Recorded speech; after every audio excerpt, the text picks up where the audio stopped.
No Evangelho de Lucas, no capítulo 18, verso 1, diz o seguinte: e contou-lhes também uma parábola sobre o dever, sobre o quê? De orar sempre e nunca desfalecer. Era Jesus, entrou numa parábola falando sobre o juiz iníquo, sugerindo que uma mulher que procurou aquele juiz, ele não era temente a Deus, não dava bola para as pessoas, mas o Senhor dizendo, de tanto que ela buscou, perseguiu, até que ele atendeu a sua causa. E o Senhor dizendo, se um juiz iníquo, por ser procurado com insistência, atende, imagina o Senhor procurado através da sua oração, com certeza Ele atenderá naquilo que você demanda. Queridos, eu creio que nós vivemos uma época em que a seriedade da igreja para com a oração, como nunca, deve ser um instrumento usado como nunca foi, para fortalecer a base de sustentação da nossa caminhada e da nossa fé. Somos desafiados todos os dias.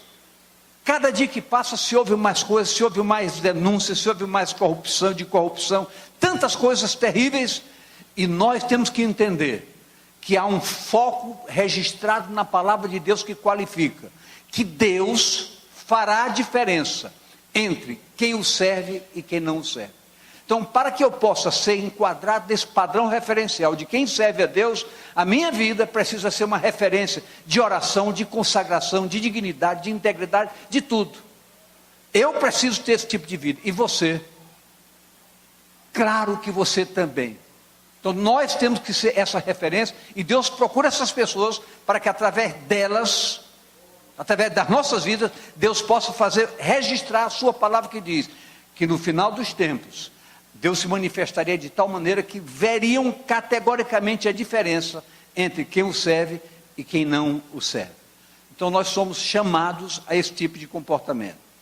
Quando o apóstolo Paulo declarou em 1 Coríntios 2, 1 e 2, ele declarou o seguinte: e eu, irmãos, quando fui ter convosco, anunciando-vos o testemunho de Deus, não fui com sublimidade de palavra ou de sabedoria, porque nada me propus saber entre vós, senão a Jesus Cristo e este crucificado.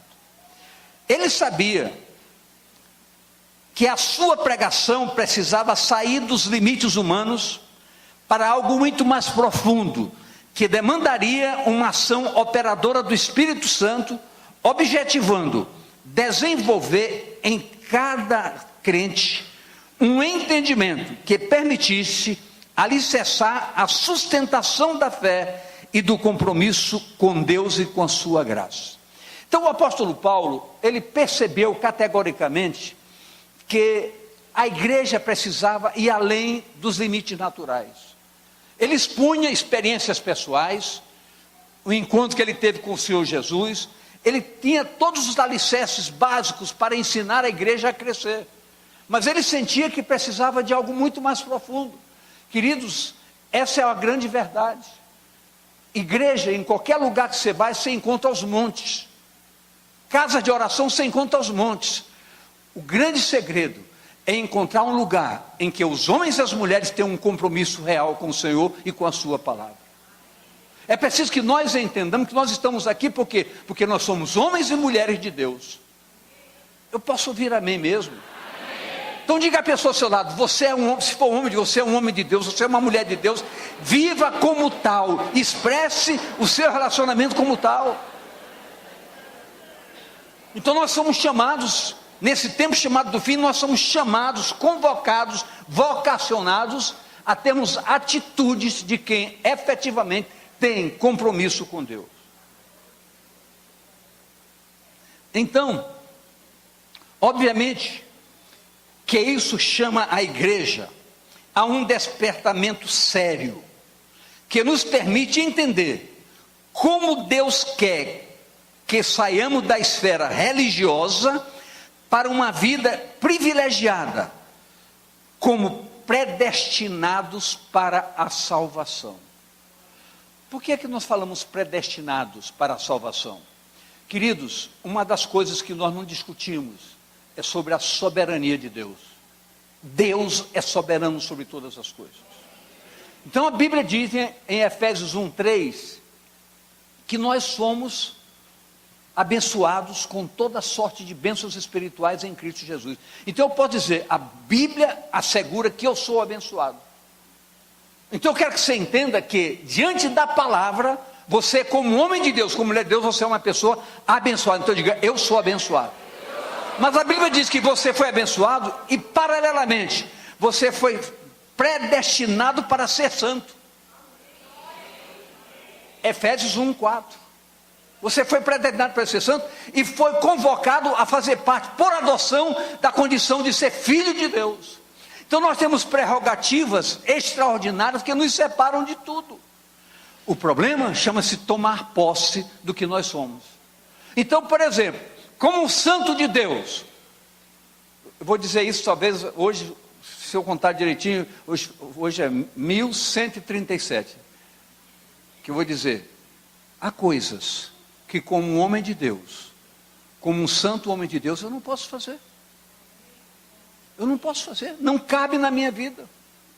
Então eu preciso entender isso, mas eu não preciso só entender, eu preciso viver isso.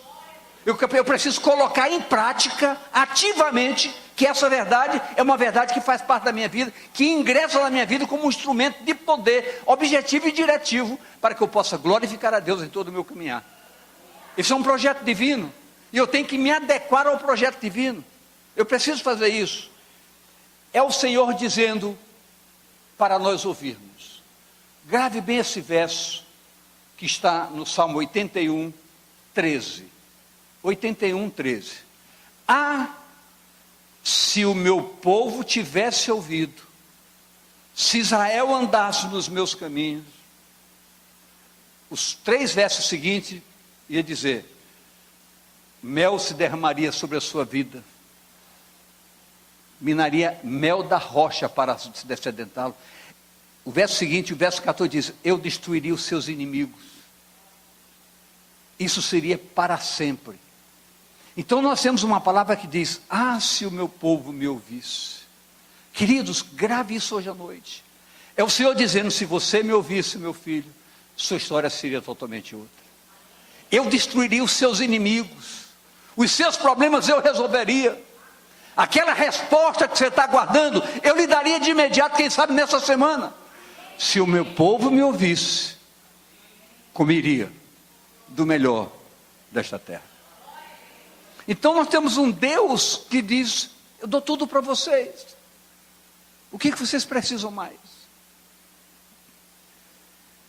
O apóstolo Paulo sentia que precisava levar o povo a escalas maiores de percepção das coisas do reino. Então ele lá na carta de Paulo aos Efésios, no capítulo 1, de 16 a 21, Paulo exterioriza uma oração objetiva e desafiadora. Essa oração diz o seguinte: não cesso de dar graças a Deus por vós, lembrando-me de vós nas minhas orações, para que o Deus de nosso Senhor Jesus Cristo, o Pai da glória, vos dê em seu conhecimento o espírito de sabedoria e de revelação. O espírito de quê, queridos? Então Deus pode dizer: eu quero que Deus dê para vocês isso, porque não basta apenas vocês serem religiosos, não vai adiantar nada. Deus quer, eu preciso que Deus dê para vocês espírito de sabedoria e de revelação, tendo iluminado os olhos do vosso entendimento, para que saibais qual seja a esperança da sua vocação, quais as riquezas da glória da sua herança nos santos, e qual a sobreexcelente grandeza do seu poder sobre nós, os que cremos, segundo a operação da força do seu poder, que manifestou em Cristo, ressuscitando-o dos mortos e pondo-o à sua direita nos céus, acima de todo principado, poder, potestade, domínio e de todo nome que se nomeia, não só neste século, mas também no vindouro. Então, a postura da igreja é acima de todo principado e potestade. Então nós sabemos que todos os principados agem em favor do pecado, Mas a Bíblia diz que nós, com efeitos objetivos do nosso compromisso com Deus e do compromisso de Deus para conosco, nós estamos assentados acima disso. E como é que a palavra nos assevera isso? A palavra diz que quando nós cremos, nós somos selados com o Espírito Santo da promessa.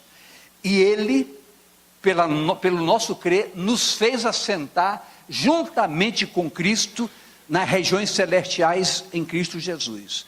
Ele nos fez assentar. Então nós, como homens e mulheres de Deus, espiritualmente, nós estamos assentados acima de todo principado e potestade. Então esses principados e potestades não têm domínio sobre nossas vidas. Querido, isso é uma questão de posicionamento, é uma questão de consciência de fé. Não é um decreto que nós estamos estabelecendo aqui hoje, movidos por um momento de culto, não. Mas é uma verdade revelada da palavra. Então o apóstolo dizendo, o conteúdo da oração do apóstolo Paulo foca pontos fundamentais para nós. Espírito de sabedoria. O que diz 1 Samuel 2:3? 2:3 ou 30? 2:3.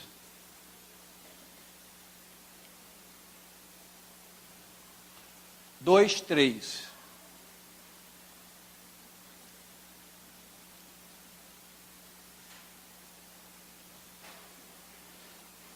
Pula então, Salmo 111, 10. Salmo 111, 10. O temor do Senhor é o princípio da sabedoria. Bom entendimento tem todos os que lhe obedecem. O seu louvor permanece para sempre. Tiago 1,5.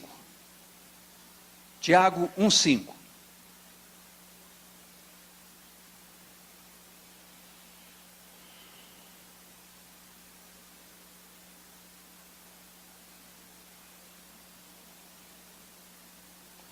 E se algum de vós tem falta de sabedoria, peça a Deus, que a todos dá liberalmente, e não lance em rosto, e ser-lhe-á dado. Então, a Bíblia nos desafia em coisas sutis, coisas simples. Uma das coisas que nós precisamos para andarmos adequadamente dentro dos princípios da palavra, é de sabedoria. E a Bíblia diz, se você não tem sabedoria, peça que eu dou. O próprio Deus dizendo, tudo o que você precisar para se adequar a uma vida de pleno agrado ao meu coração, é só pedir que o Senhor dará a cada um e não vai lhe lançar no rosto. É um compromisso assumido por Deus para que a gente possa caminhar com a sabedoria do alto. E fala mais sobre espírito de revelação. Isso está no Salmo 119, verso 130, espírito de revelação. A exposição das tuas palavras dá luz e dá entendimento ao simples. Ou seja, a revelação das tuas palavras dá luz e dá entendimento aos simples. Ora,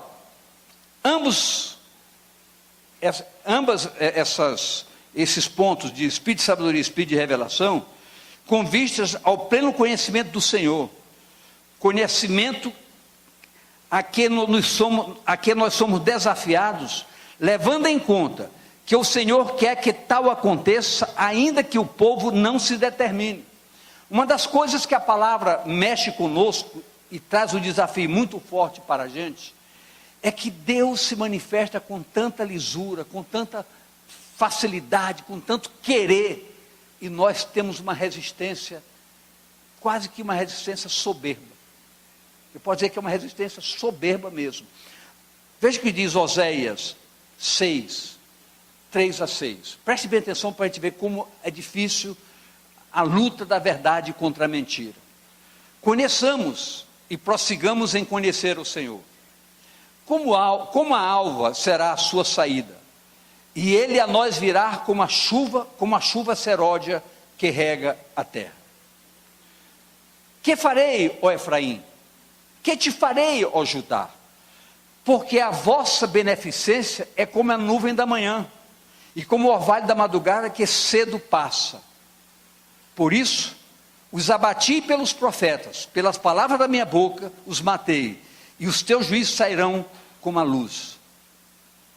Porque eu quero misericórdia e não sacrifício, e o conhecimento de Deus mais do que holocausto.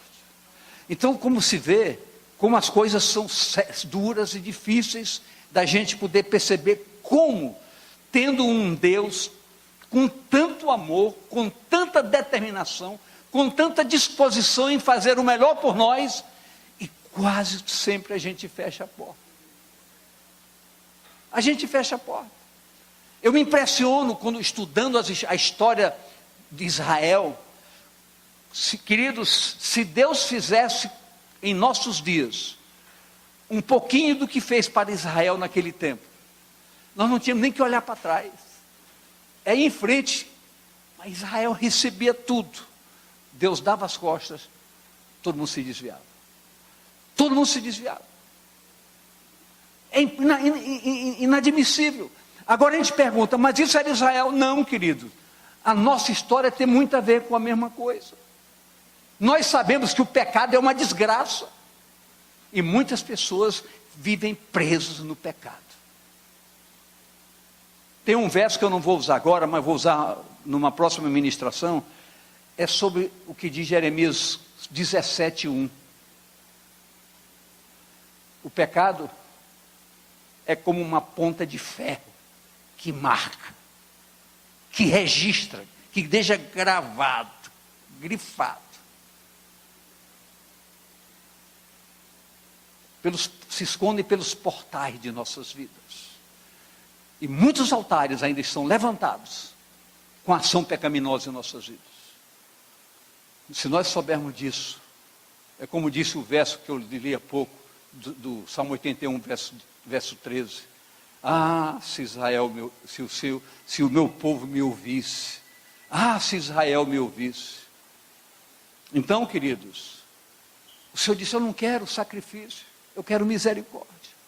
Mas a misericórdia que o Senhor fala que Ele quer, acima de tudo, é a nossa misericórdia conosco mesmo. Conosco mesmo. Porque se eu tiver misericórdia da minha vida, eu serei exemplo para tantas pessoas, isso vai ser bom. O nosso foco é levarmos a sério tudo isso. Nossa vida será bem diferente se nós encararmos com sinceridade e com sinceros propósitos a viva verdade que traz essa palavra. Querido, deixa eu fazer uma pergunta para você. Quem aqui todo dia, todo santo dia, tira um pouquinho de tempo para meditar nessa palavra? Nem a metade dos que estão aqui. 20%. E a palavra diz, ah, se o meu povo me ouvisse. Ah, se o meu povo me ouvisse.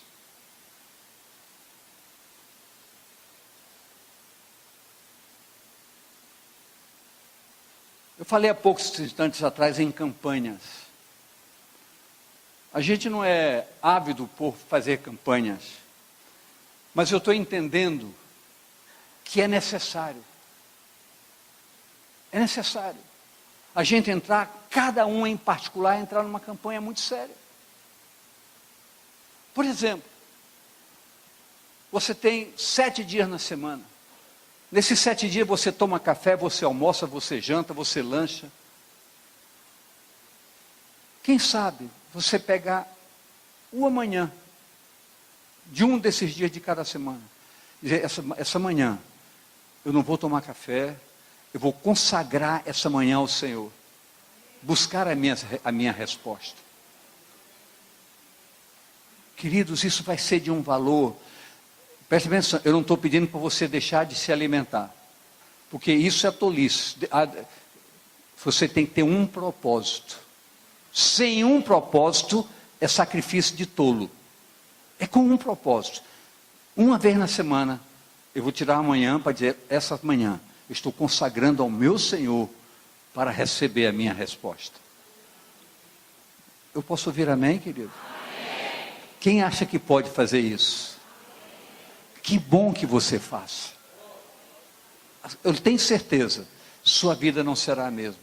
Sua história não será a mesma. Agora, porque a gente fala brincando, mas é verdade. Tem gente que faz jejum todo dia. Entre meia-noite e 6 da manhã.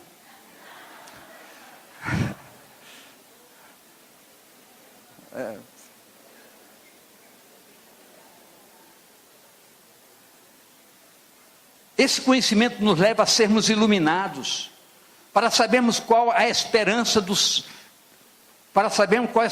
seu chamamento, qual a riqueza da glória da sua herança nos santos, qual a suprema grandeza do seu poder para com os que cremos. Isto nos identifica com muito mais com a soberania de Deus, quando nós entendemos que Deus quer revelar a sua grandiosidade para as nossas vidas, a sua forma de conduzir diretivamente o nosso caminhar.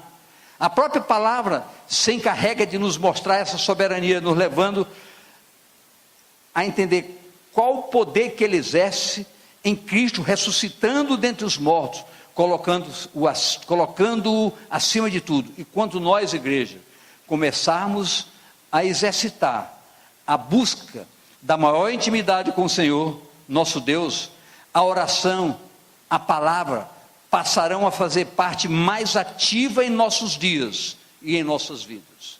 E com certeza, nossa história nunca mais será a mesma. Nossa história será uma história de valentia, de ousadia e de coragem. Paulo ora uma segunda vez. Na segunda vez que ele ora, isso está em Efésios 3, 14 a 21. Ele faz uma segunda oração. Vamos ver a segunda oração.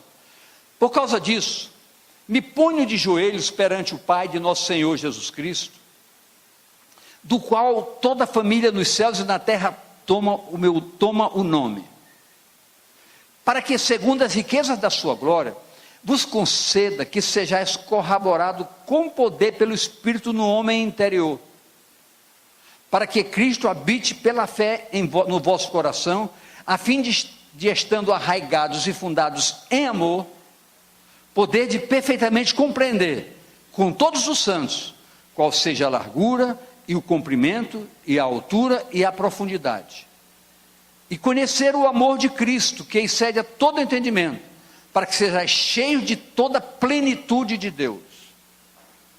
Ora, aquele que é poderoso para fazer tudo muito mais abundantemente, além daquilo que pedimos ou pensamos, segundo o poder que em nós opera, a esse glória na igreja, por Jesus Cristo, em todas as gerações, para todos sempre. Amém. Então a postura do apóstolo Paulo, sempre intercedendo, era para tirar a igreja da mesmice, da conotação religiosa que é terrivelmente perigosa. Querido, nós acabamos exercendo uma automaticidade religiosa sem perceber, mas essa religiosidade ela é tão enganosa que nós passamos a ser religiosos involuntariamente, quando isso não nos leva absolutamente a nada.